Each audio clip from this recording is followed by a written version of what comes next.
은혜 받으신 하나님 말씀은 11서 12장 14절에서 17절입니다. 신앙생활은 세상과 구별하자라는 제목입니다. 여러분, 거룩함이 없으면 우리 본문 말씀처럼 주를 볼 수 없다 그럽니다.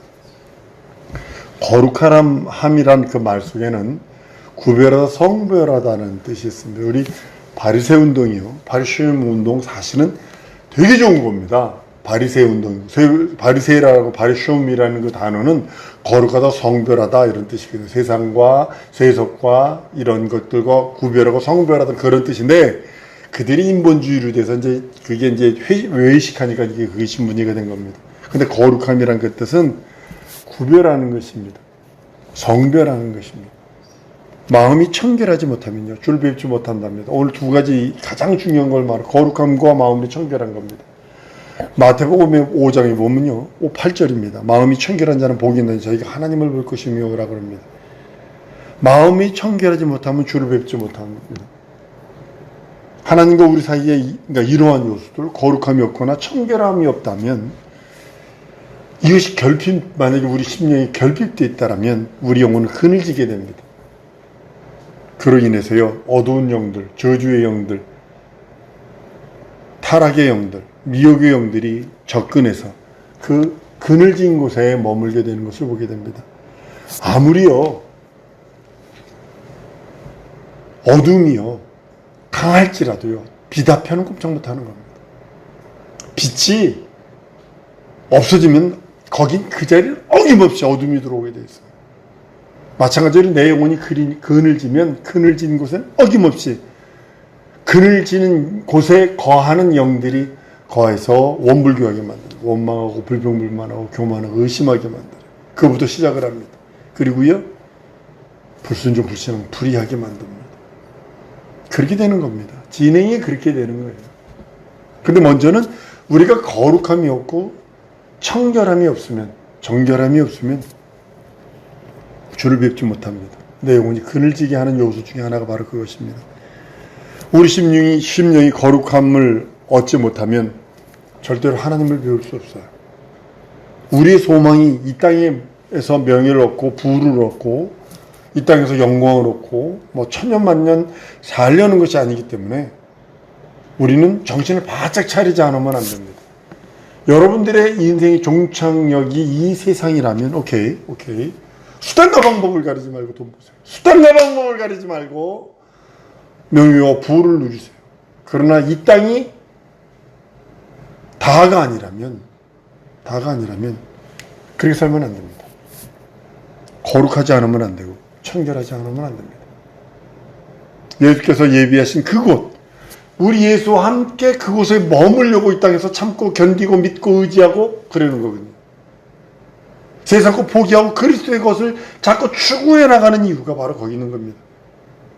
이 땅에서 천년만년 살 수 없기에 나는 우리 주님이 예비하신 그곳 가서 주님과 함께 살기 원하는 것입니다. 이 땅에 머물러 있는 동안에 아무리 권세가 있고 아무리 부유하고 풍요로운 생활을 한다 할지라도 거룩함이 없으면 그 사람은 결코 주를 뵙지 못합니다. 그러나 반면 돈도 많고 명예도 많고 부유한 사람이 예수 믿어 구원받아 거룩함이 있다면 주를 배울 수 있습니다. 돈이 많다고 풍요로운 삶을 산다고 다 주를 못 배운다는 것이 아니라 거룩함이 있으면, 하나님이 요구하시는 것은 거룩함이거든요. 여러분과 내가 거룩해질 수 있는 유일한 것은 그리스도 공로에 의지하지 않으면 절대로 불가능합니다. 절대로 불가능합니다. 예수님의 기도를 보면요, 저희를 진리로 거룩하게 하시옵소서. 아버지 말씀은 진리입니다. 그럽니다. 예수께서 왜 진리로 우리 인간들을 거룩하게 하옵소서라고 하시며 우리를 위해서 기도했을까? 여러분 고민해 보셔야 합니다. 거룩함이 없으면 주를 뵙지 못하거든요. 거룩함이 없으면요, 예수께서 우리를 보존하시는 일이 아무런 소용이 없기 때문이에요. 그래서 여러분 거룩해야 돼요. 예수의 공로를 끝없이 의지하지 않으면 안 돼요. 내 심정이 끝없이 뛰지 않으면 나는 죽은겨. 마찬가지처럼 내가 그리스도의 그 거룩함, 하나님이 요구하는 거룩함이 내게 없다면, 예수님이 거룩하게 하시옵소서. 아버지 말씀은 진리입니다 하는 기도가 무용지물이 된다니까요. 왜냐하면 진리로 예수께서 우리를 보존하시기를 원하시는 그 보존함, 그것이 무용지물이 되어버려요. 아무런 소용이 없어져 버려요. 요한복음 17장 9절로 12절까지 하시는 그 말씀입니다. 세상으로부터 구별된 자들은요, 보존기 위해서 예수의 간절히 예수께서 원하시는 기도거든요. 우리를 위한 기도거든요. 여러분들, 바다의 생선이요, 소금 치지 않으면 못 먹어요. 저 고등어 좋아합니다만, 바다 생선도 되게 좋아합니다만, 짠물 뿐이 없는 그 바다, 여러분 아무리 목마르다가 바닷물 퍼먹으면 죽습니다. 짠물 뿐이 없는 바닷물 속에 고등어나 이 생선을 잡으면요, 소금을 치지 않으면 못 먹는 이유는, 바닷고기 잡아보면 압니다. 잡아 올려서 딱 올라오는 순간에 몸을 잡아서 이렇게 쭉 하면요, 미끄덩한 코 같은 것이 쭉 떨어집니다. 줄줄줄 떨어집니다. 그것이 보호막이거든요. 바다 염분이 그 살 속에 들어오지 못하도록. 마찬가지로 세상으로 또 구별된 자들을 보존하기 위해서 우리 예수님이 우리를 위하여 간절히 기도하는 기도가 요한복음 17장 11절 12절, 특별히 9절부터 12절까지의 기도입니다. 예수님이 그러는 겁니다. 거룩함이 없다면 결단코 하나님과 함께 할 수 없고, 하나님과 거할 수도 없고, 하나님과 아무런 관계가 없다는 것을 아시기 때문입니다. 마음에 화평이 없으면 하나님을 볼 수 없습니다. 이와 같이 거룩함과 화평함이 없으면 하나님께 나아가서 하나님을 배울 수도 없고, 하나님의 음성을 들을 수도 없고, 하나님과 교제할 수도 없고, 하나님으로부터 오는 그 은혜와 원총을 받을 수도 없습니다. 한번 따라 하십시다. 거룩하리라. 하나님과 화평하리라. 여러분, 이거 명심하셔야 합니다. 누가복음 24장에 가면 엠마오로 가는 제자들 이야기가 나옵니다. 13절에서 35절까지입니다만, 그들은요, 예수와 동행합니다. 근데요, 예수를 보지 못하고 예수가 예수인지를 알지를 못해요. 그래서 지들끼리 얘기해요. 지들끼리 막 주고받는 얘기 주고받고 씁니다. 그러니까 예수님이 그들 사이에 끼어듭니다. 예수님의 제자예요. 12제자는 아니었던 것 같아요. 한 70인 제자나 뭐 그 외의 제자였던 것 같아요. 예수님이 그 제자들의 말에 끼어듭니다. 너희가 주고받는 얘기가 무슨 얘기니? 그때 예루살렘에서 무슨 일이 있었어? 라고 물어봅니다. 근데 그 제자들이 그럽니다. 예루살렘에서도 그 얘기도 몰라요. 죄 없는 예수를 우리 관원장들이 죽였어요. 죽였을 뿐만 아니라요, 어떤 여자들이 와가지고 예수 살아났다는 말을요, 천사들이 한테 그 말을 해서 부활하셨는데 시체가 없어졌다고 하는데, 그거 당신도 모르셔? 이런 식으로 얘기한 거예요. 여러분, 명심하셔야 합니다.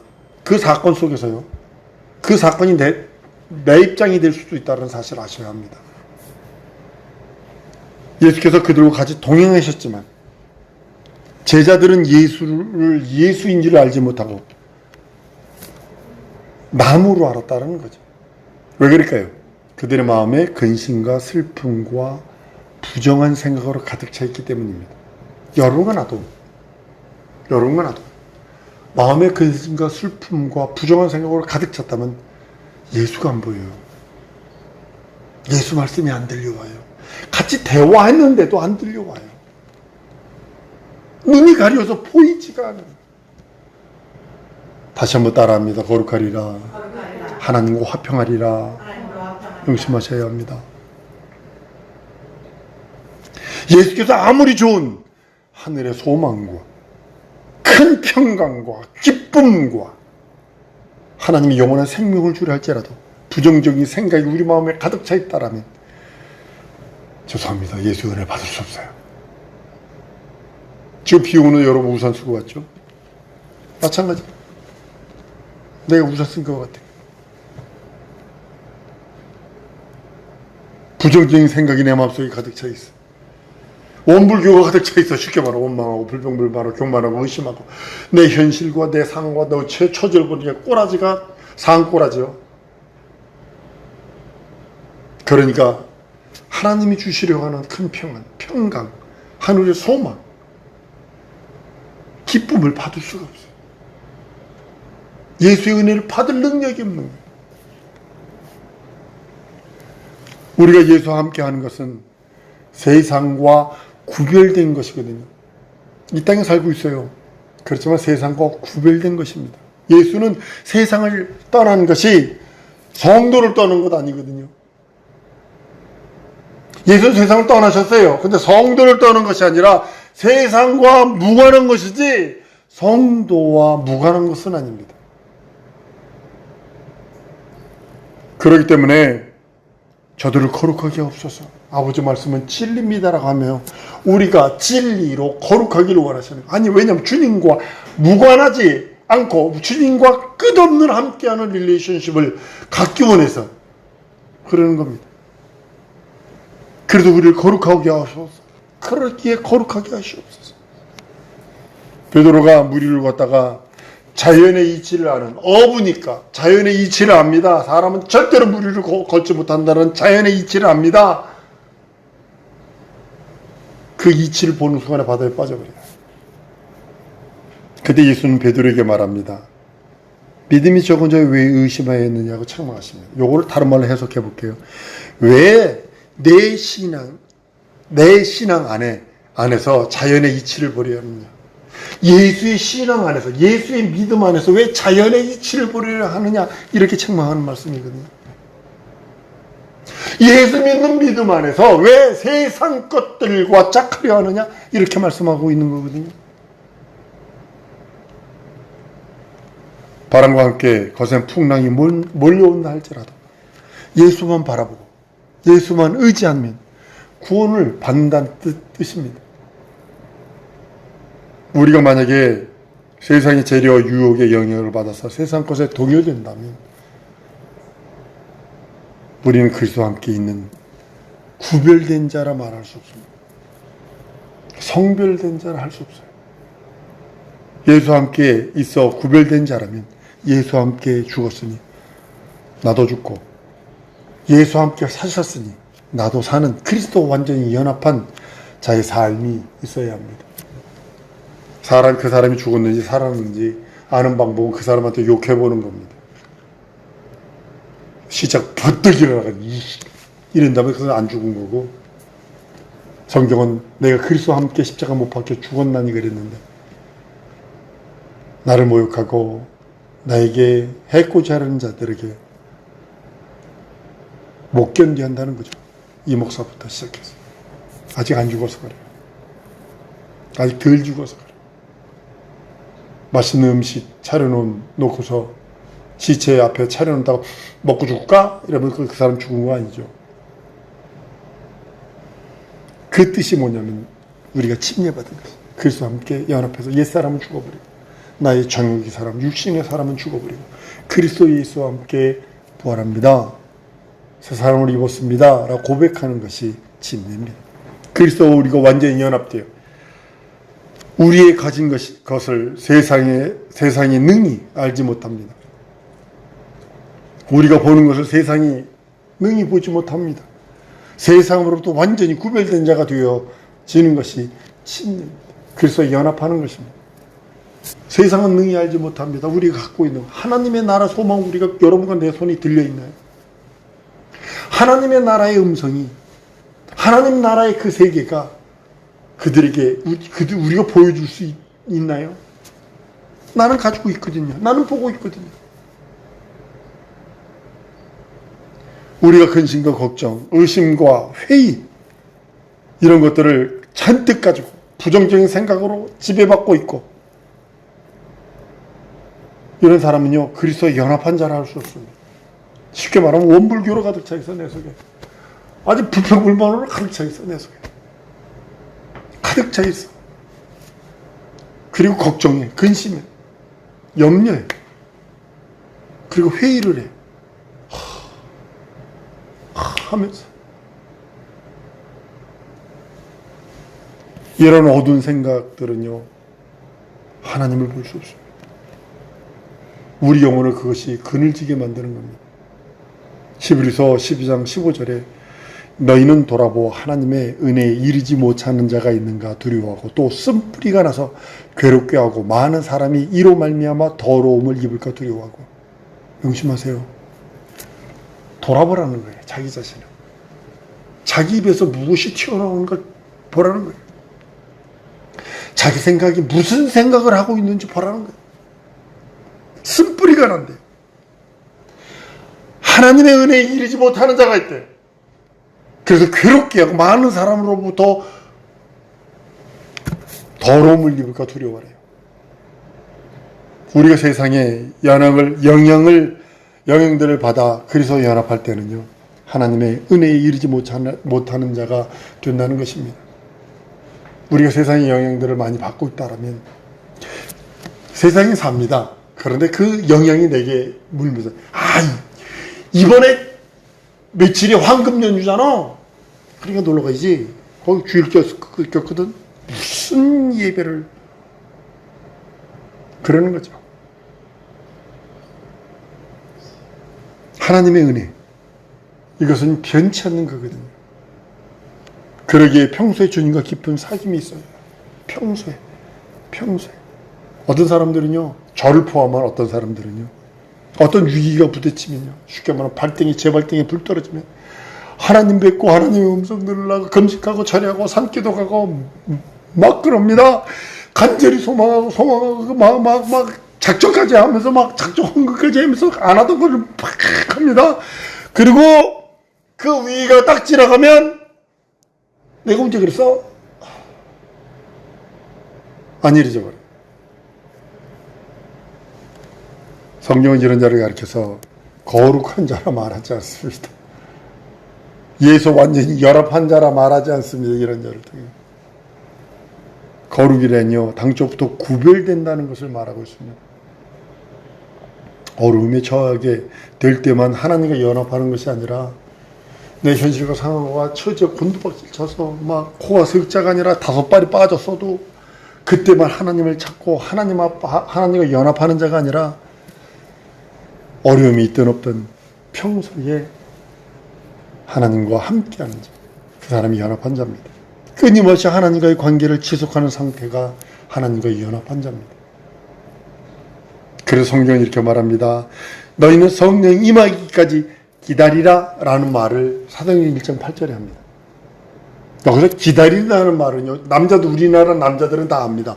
5분 대기조라는 게 있습니다. 군인 중에 5분 대기조는 뭐냐면 5분 안에 완전 군장을 딱 하고 자동차 있습니다. 그 2.5톤인가? 그 자동차에 총 다 메고 실탄 다 타고 수탄 2발에 실탄 다 하고 완전 군장 딱 하고 5분 안에 딱 5분 대기조가 있습니다. 그 사람들은 5분 대기조 딱 걸리잖아요. 그럼 어떻게 하냐면 군화도 안 벗고 잡니다. 군화도 안 벗고 온몸 다 입고 무장 다 해놓고 총 실탄 다 장전해놓고 옆에서 딱 세워놓고 군인들 관물들 보면 어떻게 되냐면 머리가 이 안으로 들어가 이거 가운데가 이렇게 복도가 있고요. 이 복도랑 복도 있으면 이쪽에 머리를 두게 돼 있어요. 근데 군화를 신었기 때문에 여기다 못 두니까 머리를 반대쪽에다 준다고. 그리고 자요. 그리고 직후에 새벽 한 2시나 1시쯤에 대대장이 사인비를 누르고 그러면 후다다다닥 뛰어가지고 그냥 막 다 때리시고 막 연병적으로 뛰어가가지고 자동차에다가 그걸 다 때리시고 자동차에 앉아가지고 다 여기서 성령님이 기다리라는 의미가 헬러 원어는 뭐냐면요, 군인이 무장한 상태로 출국 명령을 기다린 것 같이 기다려라 이런 뜻이에요. 어떤 명령이 떨어질 때 대기하고 있으라는 그런 의미입니다. 500여 문도가 예수 승천을 보죠. 근데 120명만 보자. 380명 어디 갔어요? 성령으로 일하는 사람은요, 이러한 명령이 움직이는 자들입니다. 성도는 높으신 이의 명령을 듣는 사람들이에요. 저 지방 부분에서 잘못해서 사형.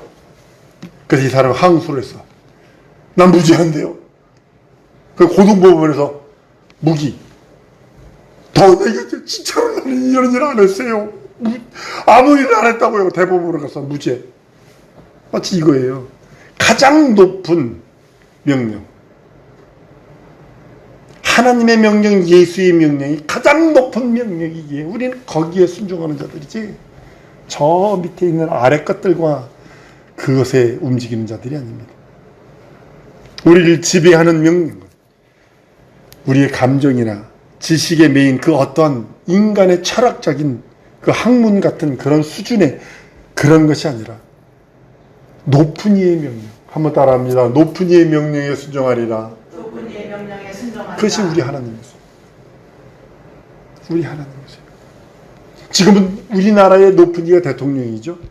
대통령 명령을 들어야 하나 신앙에 대해서는 그 위에 있는 하나님의 명령을 들어야 된다는 소리를 하는 겁니다. 영적인 거에 대해서 하나님의 명령을 들어야 된다는 겁니다. 한 번 더 따랐습니다. 예수 명령이 나를 파송하셨고, 예수 명령이 나를 파송하셨고, 예수 명령이 나를 지배하시고, 예수 명령이 나를 지배하시고, 예수 명령이 나를 움직이게 한다. 예수의 명령이 나를 움직이게 한다. 나를 움직이게 하는 거예요. 예수 명령이. 예수 명령이 나를 파송하는 거고, 나를 지배하는 거고.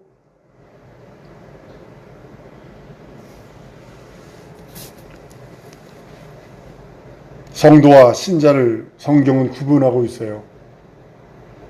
예수를 주로 믿어 겨우 구원에 참여하는 신자와 성도를 확연하게 구분하고 있습니다. 그러면 성도는 어떤 자들이냐면 예수의 거룩한 제자들입니다. 그 말씀에 순종하고 순복하는 자들입니다.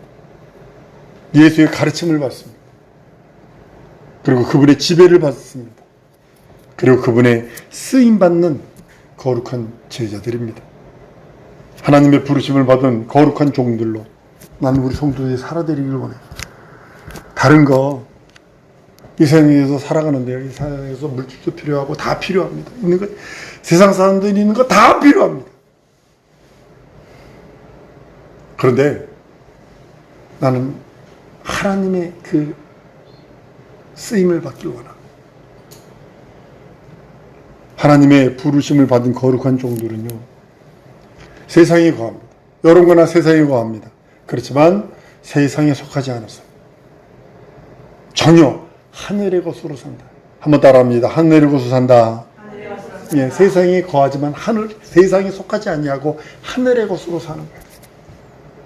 세상 거 먹고 삽니다. 나도 밥 먹어야 돼요. 나도 물 마셔야 돼요. 나도 옷 입어야 돼요. 나도 필요해요. 그러나 그것이 최고가 아니라는 거죠. 뭐 유명 패션 안 입었다고 뭐라 하지 않고 그냥 살아가는 거예요. 왜냐면 하늘의 것으로 살려고. 세상에 거하지만 세상에 속하지 않고 하늘의 것으로 먹고 마시는 자예요. 예수의 살찌고 피 흘린 그 공로가, 내 피는 참된 음료에 내 살은 참된 양식이라는 그 말씀이 내 영혼, 이 세상에 살고 있지만 내가 밥을 먹고 떡을 먹고 고기를 먹고 세상 것들을 먹고 있지만 내 육체는, 그러나 내 영혼만은 예수의 살찌고 피 흘린 공로인 그것으로 먹고 마신다. 그것이 여러분과 나와의 자기 영혼의 자존심이 된다는 거죠. 세상에 거하고 있지만 세상에 속하지 아니하고 하늘의 것을 듣습니다. 여러분들 주님 오라 하실 때 그 음성을 들어야 돼요. 로세 아내처럼 뒤돌아보다가 소곤기동 되는 것이 아니라 주의 음성만 들어야 돼요. 세상에 거하지만 세상에 속하지 않고 하늘의 것으로 호흡하는 푸니모하기요, 거룩한 호흡이라는, 완전히 세상으로부터 구별된 자, 그것이 누구예요? 나예요. 여러분들이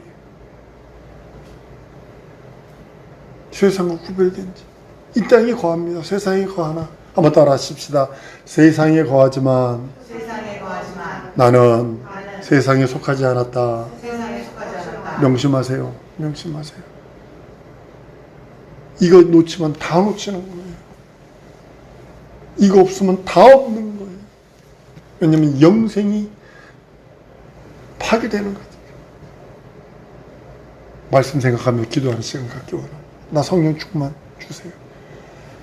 세상과 구별된 내가 이 땅에서 먹고 마시고 쓰는 것 때문에 어려움 당하지 않도록, 시험 들지 않도록 영권 있고 물권 주세요. 인도해 주세요. 앞길 열어주세요. 함께 해주세요. 아울러 기도해야 합니다. 나는 세상에 살지만 이 세상에 속하지 아니하고 하늘의 것으로 먹고 하늘의 것으로 마시고 하늘의 것으로 모든 것을 듣고 깨닫고 그 나라가 영원하고 하나님 그 나라의 것으로 충만 깨달라고 다 같이 통성으로 기도하십니다.